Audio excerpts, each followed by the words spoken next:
আসসালামু আলাইকুম রহমতুল্লাহ। প্রিয় দর্শক, সবাই কেমন আছেন? আশা করছি সবাই ভালো আছেন। প্রিয় দর্শক, এখন আমি রয়েছি ঐতিহাসিক মহাস্থান হাট, বগুড়া জেলা শিবগঞ্জ থানা। তো আমার সামনে একটি লাল রঙের একটি শার্ট দেখতে পাচ্ছেন। মাশাআল্লাহ, অনেক সুন্দর লাগছে। তো এই শার্টটির দাম কত চাচ্ছে এবং কত দাম বলতেছে সেটা আপনাদেরকে একটু জানানোর চেষ্টা করি। তার আগে যদি আপনাদেরকে একটু চতুর্পাশ ঘুরে আমি দেখাই যে আসলে শার্টটা কেমন। মাশাআল্লাহ, অনেক সুন্দর আছে। আসলে অনেকে জিজ্ঞাসা করেন যে মাংস কত হবে, হ্যান্দান ইত্যাদি। আসলে দেখেন, এই প্রচণ্ড রোদের ভেতরে মানুষদেরকে এত কিছু জিজ্ঞাসা করতে গেলে কিন্তু মানুষের একটা ধৈর্যের একটা বিষয় আছে। এই জন্য অতটা জিজ্ঞাসা করা যায় না, অতটা বলা যায় না। তারপরে শুধু দামটা জিজ্ঞাসা করতেছি যাতে আপনাদের আইডিয়া হয় যে এই গরুটির দাম কত হতে পারে বা কত চাইতে পারে, বা এইরকম একটা ধারণা আপনাদের ভিতরে আসতে পারে।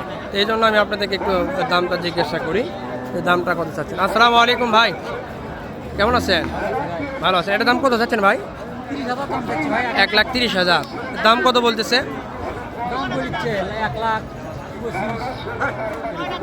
মানে 1,25,000 বা 1,20,000 এরকম দাম বলছে। মাশাআল্লাহ ভাই, ধন্যবাদ আপনাকে, ভালো থাকবেন। এই হাটটি হচ্ছে বগুড়া জেলার শিবগঞ্জ থানা ঐতিহাসিক মহাস্থান হাট। হাটটি সপ্তাহে একদিন বসে থাকে, বুধবারের দিন।